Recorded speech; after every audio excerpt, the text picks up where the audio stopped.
بسم اللہ الرحمن الرحیم الحمد للہ رب العالمین اللہم صلی علی سیدنا محمد وعلی آلہ وصحبہ وبارک وسلم اللہم فقہنا فی الدین وعلمنا التأویل وألہمنا بفیض فضلک رشدنا یا رب العالمین۔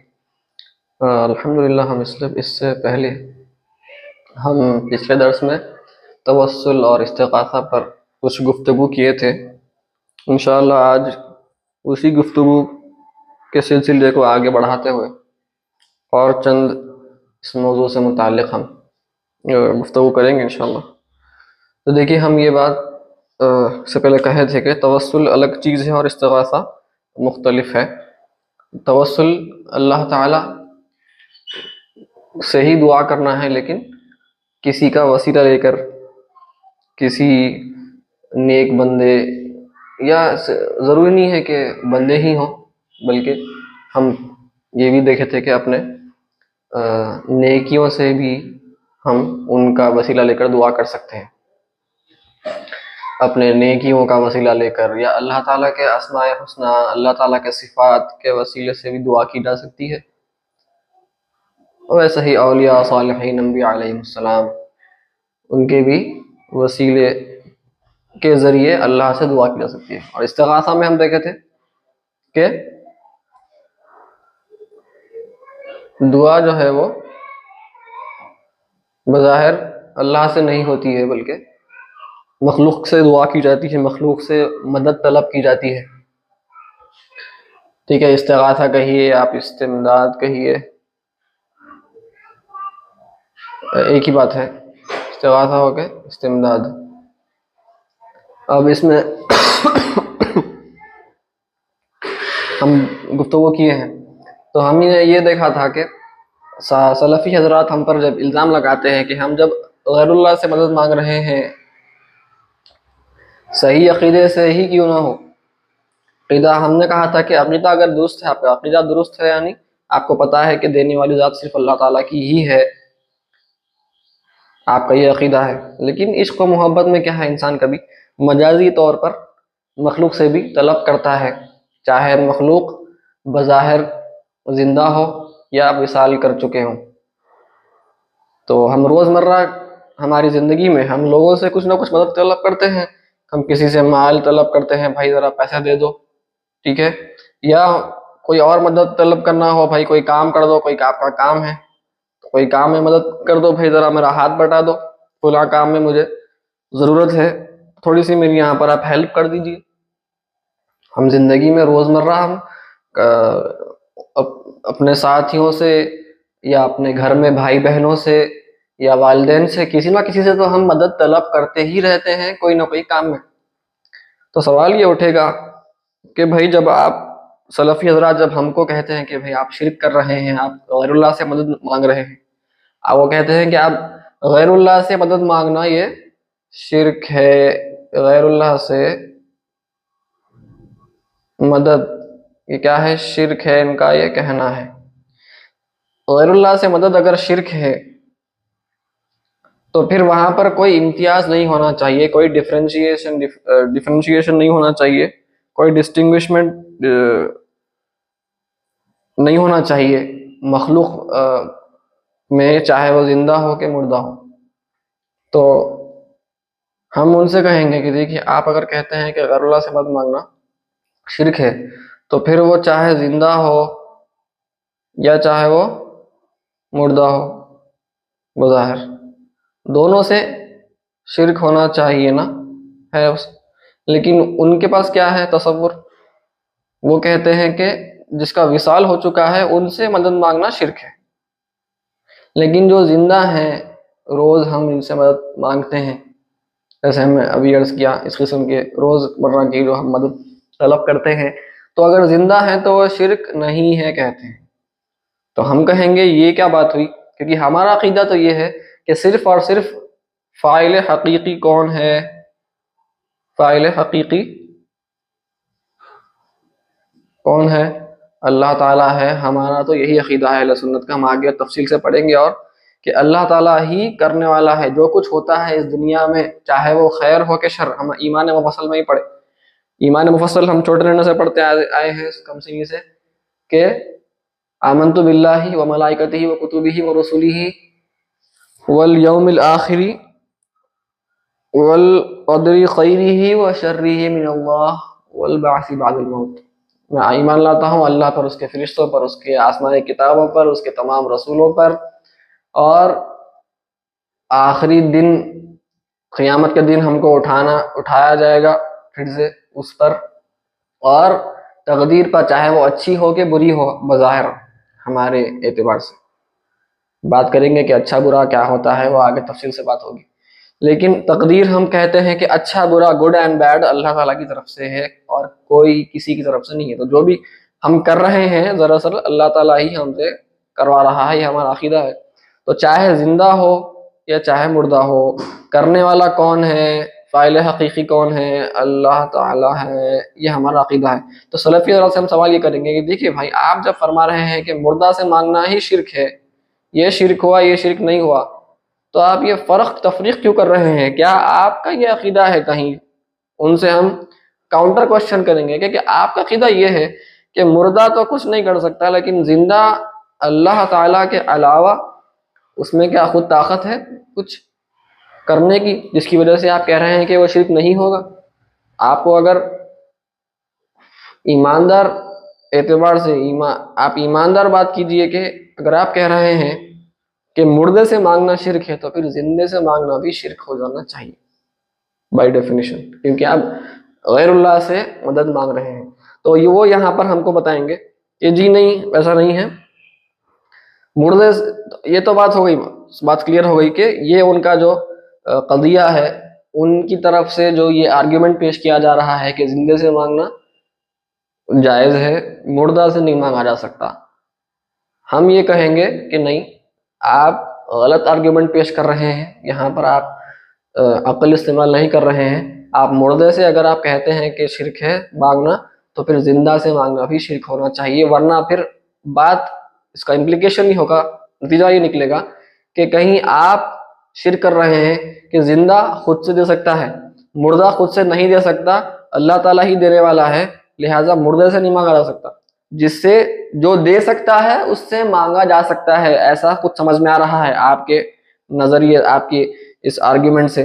تو زندہ کیا دے سکتا ہے؟ نہیں دے سکتا، خود سے وہ کچھ بھی نہیں کر سکتا، نہ مردہ نہ زندہ. تو ہم کہیں گے یہاں پر آپ پر ہی الٹا سوال اٹھ جائے گا کہ کہیں آپ زندہ کو اللہ تعالیٰ کے صفات اور اللہ تعالیٰ کے افعال میں شریک تو نہیں کر رہے ہیں، آپ خود مشرک ہو جائیں گے، آپ خود شرک کر رہے ہیں. کہ آپ کہہ رہے ہیں کہ زندہ سے مانگ سکتے ہیں کیونکہ زندہ کے پاس قدرت ہے، کہہ رہے ہیں آپ. تو بات تھوڑی سی illogical ہو جائے گی ان کی طرف سے، تو ان کا یہ آرگیومنٹ کمزور ہے. اور ویسے ہی وہ کہتے ہیں، اب ان سے تفصیل پوچھی جاتی ہے کہ بھائی زندہ سے مانگنے کو آپ کیوں جائز کہتے ہیں، تو وہ کہتے ہیں کہ دیکھیے بھائی، ہمارے پاس مانگنا ہے غیر اللہ سے تو اس کے شرائط ہیں. کیا شرائط ہیں؟ وہ کہتے ہیں مانگنے والا حی ہونا، یعنی زندہ ہونا، ٹھیک ہے، اللہ بظاہر، اور مانگنے والا قادر ہونا، اور مانگنے والا حاضر ہونا. یہ شوڈ بی ایبل، حاضر ہونا، پریزنٹ. تو اب ہم ان سے سوال کرتے ہیں سلفی حضرات سے کہ آپ یہ تین شرائط جو لے کر آئے ہیں، آپ زندہ ہونا، قادر ہونا، حاضر ہونا، یہ کہاں سے لے کر آئے آپ؟ یہ آپ کو کیسے پتا چلا؟ تو وہ کہیں گے دیکھیے، ہم نے احادیث کو کھنگالا، سارے احادیث کو ہم نے غور و فکر اس پر کی، غور و خوض کیا، اور ہم نے یہ دیکھا کہ جب کبھی بھی غیر اللہ سے مدد مانگی جا رہی تھی، جب کبھی غیر اللہ سے مدد مانگی جا رہی تھی، ہم نے جو بھی حدیث ہو کہ قرآن کی آیت ہو، تو ہم نے دیکھا کہ وہ حی بھی تھا، قادر بھی تھا، اور وہ حاضر بھی تھا. لہٰذا ہم نے یہ شرائط طے کیے ہیں استقراء کے ذریعے. لہٰذا مردہ سے مانگنا شرک ہوگا، زندہ سے مانگنا شرک نہیں ہوگا، یہ ہم کو سمجھ میں آیا ہے. وہ ان کا کہنا ہے سلفی حضرات کا، ٹھیک ہے. ان کی طرف سے یہ دلیل پیش کی جا رہی ہے. تو ہم کہیں گے دیکھیے، آپ نے فرمایا کہ آپ استقراء کر رہے ہیں. استقرا کیا ہوتا ہے؟ انڈکشن. ہم بتائے تھے اس سے پہلے بھی پچھلے دروس میں. انڈکشن. انڈکشن کیا مطلب؟ ایک ہوتا ہے ڈیڈکشن. ڈیڈکشن یعنی آپ کے پاس ایک کلی قاعدہ ہے, ایک یونیورسل پرنسپل ہے, اور وہ پرنسپل کے تحت آپ کیا کر رہے ہیں؟ آپ جزئیات کا استنباط کر رہے ہیں, اس کو کہتے ہیں ڈیڈکشن. جیسے کہ میں نے کہا تھا مثال کے طور پر the whole is greater than the part. جو جز سے چھوٹا ہوتا ہے کل, دا ہول از گریٹر دین دا, یہ قاعدہ ہے. ٹھیک ہے, تو یہ قاعدے کے تحت اب میں یہ قاعدے کو ہر جگہ اپلائی کر سکتا ہوں. یہ میرا قاعدہ ہے میرے پاس, اب یہ قاعدے کو میں ہر جگہ اپلائی کر سکتا ہوں. میں اس کو اس کا اچھی تطبیق ہر جگہ اس کا اطلاق کیا جا سکتا ہے. جیسے قلم بتائے تھے ہم, قلم کا یہ حصہ ہے, تو یہ حصہ قلم کا جو کیپ ہے یہ چھوٹا ہے مکمل قلم سے. ٹھیک ہے, بات سمجھ میں آ گئی. یہ اینک ہے, یہ اینک کے پرزے ہیں الگ الگ, تو یہ چھوٹا سا پرزہ یہ اینک کا یہ جز ہے, لہٰذا یہ کم, تمام اینک سے یہ چھوٹا ہے. تو ہم الگ الگ قاعدے کے حساب سے الگ الگ کلیات کو ہم چیک کر رہے ہیں, اور ہم کو سمجھ میں آ گیا کہ بھائی ہر چیز پر یہ قاعدہ بالکل بیٹھتا ہے, پہلے سے معلوم ہے, اور اس کو اپلائی کرے اور ہم کو پتہ چلا گیا. بورڈ ہے, بورڈ کے پرزے ہیں یہاں پہ, کچھ اس کے بولٹس ہیں, نٹس ہیں وغیرہ, یہ ایک حصہ ہے, یہ سب تمام مکمل بورڈ سے چھوٹے ہیں. تو اس سے ہم کو کیا ملتا ہے؟ یقینی علم ملتا ہے, 100% سرٹین, قطعی علم ملتا ہے اس سے. ٹھیک ہے, قطعی علم ملتا ہے اس سے, کوئی ڈاؤٹ نہیں ہے اس میں. لیکن استقرا کیا ہے؟ استقرا اس کا الٹا ہے. یہاں پر ہم کیا کیے؟ ہم یونیورسل سے ہم کہاں گئے؟ پرٹیکولر کی طرف. تو یونیورسل رول تھا ایک, اس کو ہم قاعدہ کلیہ کہیں گے. کلیہ سے ہم کہاں جا رہے ہیں؟ جزئیہ. ٹھیک, جزئیات کی طرف جا رہے ہیں. قاعدہ سے ہم ہر ایک الگ الگ مسئلوں میں دیکھ رہے ہیں. یہاں پر الٹا ہے. استقرا میں کیا ہوتا ہے؟ آپ پرٹیکولر سے یونیورسل کی طرف آتے ہیں. جیسے کہ ہم نے اس سے پہلے آپ کو مثال بتائی تھی کہ بلیک سوان کے متعلق لوگ, سوان ایک جانور ہوتا ہے, آپ کو پتا ہوگا, ایک پرندہ ہے سوان, ہنس کہتے ہیں اس کو اردو میں. تو یہ جو سوان ہے, ایک زمانے میں لوگ سمجھتے تھے کہ یہ صرف وائٹ ہے, صرف سفید ہی ہوتا ہے, اس کا اور کوئی رنگ نہیں ہوتا. چونکہ اس کو صرف انہوں نے دیکھا تھا سفید ہے. ہر جگہ دیکھ رہے جزئیات, ہر ایک سوان کو دیکھا, جتنے بھی دیکھے اب تک دیکھا کہ وہ وائٹ ہی کلر کا ہے, سفید کلر کا ہی نظر آتا ہے. تو اس سے قاعدہ بنا لیا. دیکھیے اب ڈیڈکشن میں کیا ہو رہا تھا؟ قاعدے سے, یہ قاعدہ تھا, قاعدے سے جزئیات کا استعمال کیا جا رہا تھا. یہاں پر الٹا ہے, یہاں پر جزئیات کو دیکھ رہے ہیں, ہر ایک وائٹ سوان کو دیکھے سفید سب سفید ہیں, لہذا قاعدہ بنا دیے.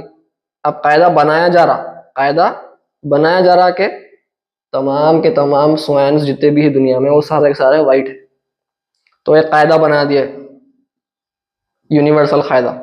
ٹھیک ہے, تو جزئیات سے پرٹیکولر سے قاعدہ بنائے. یہاں پر الٹا تھا, قاعدے سے جزئیات پرٹیکولرز کو دیکھ رہے تھے. یہاں پر پرٹیکولرز جزئیات ہر ایک الگ الگ انڈیویجول کیس کو دیکھا گیا, اسٹڈی کر کے سیمپل سائز کچھ لیا گیا, اور اس کے حساب سے تمام کے تمام تو نہیں لیکن جتنے بھی دیکھے اس کے حساب سے پھر قاعدہ بنایا گیا. اس میں کیا ہوتا ہے؟ اس میں 100% سرٹینٹی نہیں ہوتی ہے. اس میں چونکہ آپ ہر ایک سوان, ہر ایک جز, یعنی ہر ایک جو انڈیویجول کیس ہے اس کو آپ نے اسٹڈی نہیں کیا ہے, آپ نے کچھ کیسز کو اسٹڈی کیا ہے اور اس کی بنا پر آپ نے قاعدہ بنا دیا. تو ابھی کچھ کیسز ایسے کئی کیسز ہیں جو آپ نے ابھی اسٹڈی نہیں کیے ہیں, آپ نے نہیں دیکھا ہے. تو اس کی وجہ سے کیا ہوتا ہے؟ استقرا میں آپ کو ظنی علم ملتا ہے, 100% سرٹینٹی سے نہیں ملتا, یہ یقینی علم نہیں ہوتا. یہ تو یہ جو سوانس ہے, بلیک سوان آسٹریلیا میں کچھ سال کے بعد پائی گئی, تو یہ جو ایک مغالطہ تھا کہ سوائن صرف وائٹ کلر کی ہی ہوتی ہے، وہ مغالطے کا ازالہ ہو گیا۔ بعد میں معلوم ہوا کہ بھائی سوائن بلیک بھی ہو سکتی ہے۔ تو انہوں نے قاعدہ بنایا تھا کہ سوائن صرف کیا ہوتی ہے، صرف ان کو وائٹ سوائنس دکھے تھے، تو جو ان کے کیس سٹڈیز تھے وہ صرف پرٹیکولر جزیات جو ان کو کیسز ملے تھے وہ تمام کے تمام وائٹ سوائنس ہی دکھے تھے۔ تو انہوں نے کہا کہ بھائی سفید ہی دکھ رہے ہیں، لہٰذا قاعدہ ہم کو سمجھ میں آ رہا ہے کہ کوئی بھی سوائن جو پرندہ ہوتا ہے وہ صرف اور صرف سفید ہی ہوتا ہے، وائٹ ہوتا ہے، قاعدہ بنا دیا۔ بعد میں جب بلیک سوائن کا پتہ چلا تو پھر ان کو یہ قاعدہ معلوم ہوا کہ قاعدہ ہم نے غلط بنایا تھا۔ تو ظنی علم تھا، قطعی علم نہیں تھا، اس لیے وہ قاعدہ بعد میں پروو ہو گیا، ثابت ہو گیا کہ وہ قاعدہ ان کا غلط تھا، چونکہ وہ قطعی علم نہیں ہے۔ تو ویسے ہی ہم یہ سمجھانے کے لیے تھا کہ استقراء کیا ہوتا ہے، اور یہ ڈیڈکشن کو ہم کہتے ہیں استنتاج یا استنباط، استنتاج یا استنباط کہیں گے۔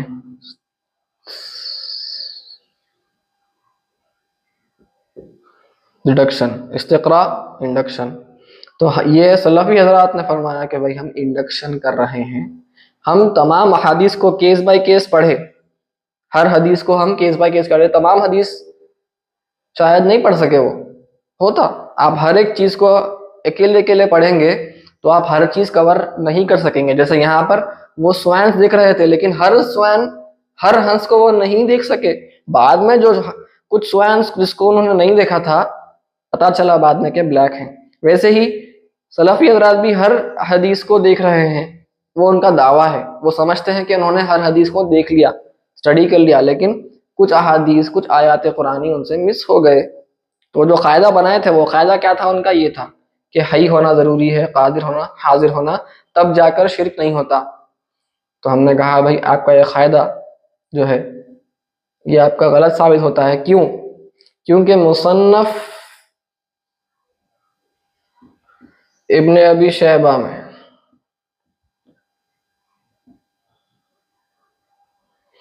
یہ ایک حدیثی کتاب ہے، یہ حدیثی کتاب ہے امام ابن ابی شیبہ کی، امام ابن ابی شیبہ رحمہ اللہ کی مصنف ہے ان کی حدیثی کتاب کا نام۔ اس کتاب میں ذکر ہے حضرت بلال، اور یہ حضرت بلال بن حارث المزنی رضی اللہ عنہ، یہ صحابی ہیں ایک۔ حضرت بلال جو مشہور ہے وہ نہیں، دوسرے بلال ہیں، حضرت بلال حبشی نہیں بلکہ دوسرے المزنی ہیں۔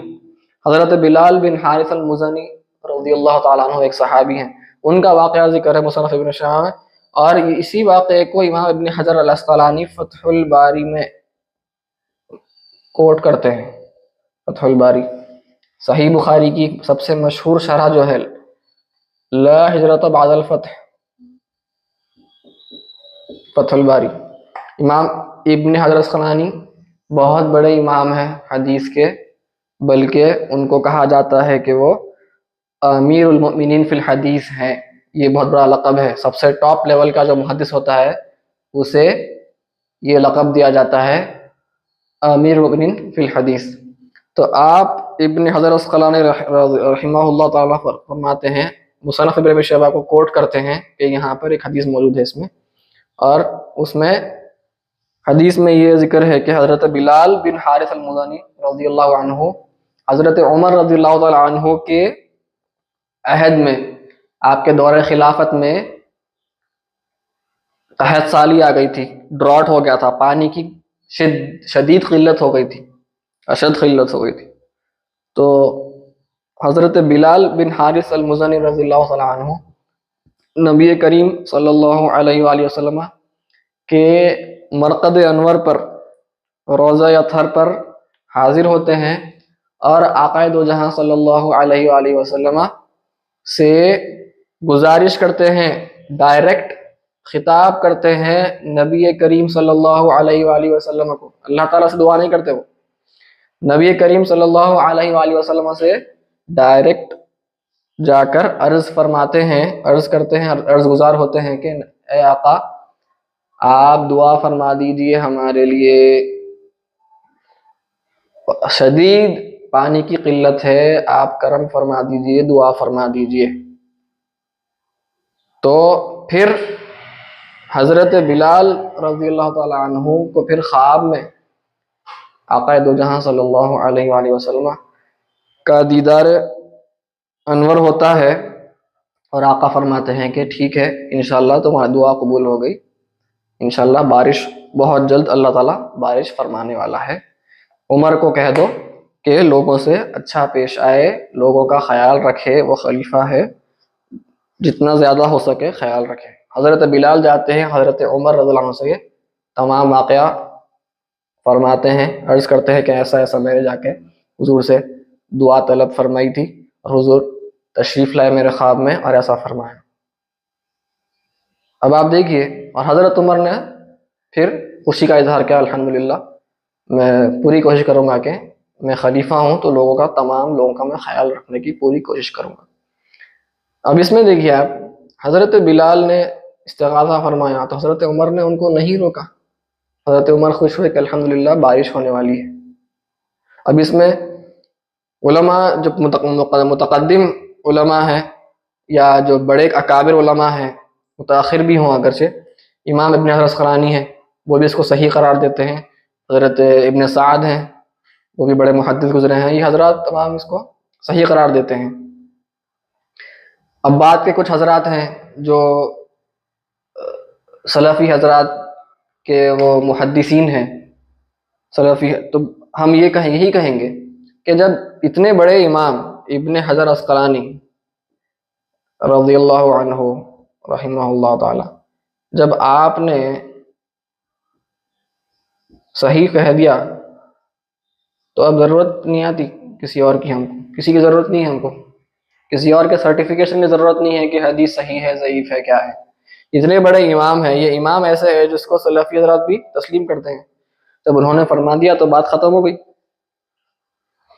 تو یہ حدیث صحیح ہے، تو اس سے پتہ چلتا ہے کہ حضرت بلال نے ڈائریکٹ آقا دو جہاں صلی اللہ علیہ وسلم سے مدد طلب کی، اللہ سے نہیں کی، اور پردہ فرمانے کے بعد کی، تو یہ کنڈیشن وہاں پر نہیں تھی۔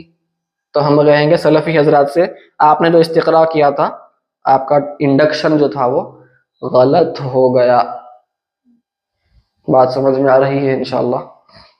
تو آپ کا استقراء غلط ہو گیا، اور یہ بات آپ کی غلط ثابت ہو گئی کہ ضروری کنڈیشنز جو آپ نے خود اپنی طرف سے آپ نے عکس کیے تھے استقراء کے ذریعے، وہ غلط ہو گیا، ضروری نہیں ہے قادر ہونا، حاضر ہونا، حی ہونا، یہ سب آپ کی اپنی طرف سے کوشش ہے جو کہ غلط ثابت کر دی گئی ہے، ٹھیک ہے؟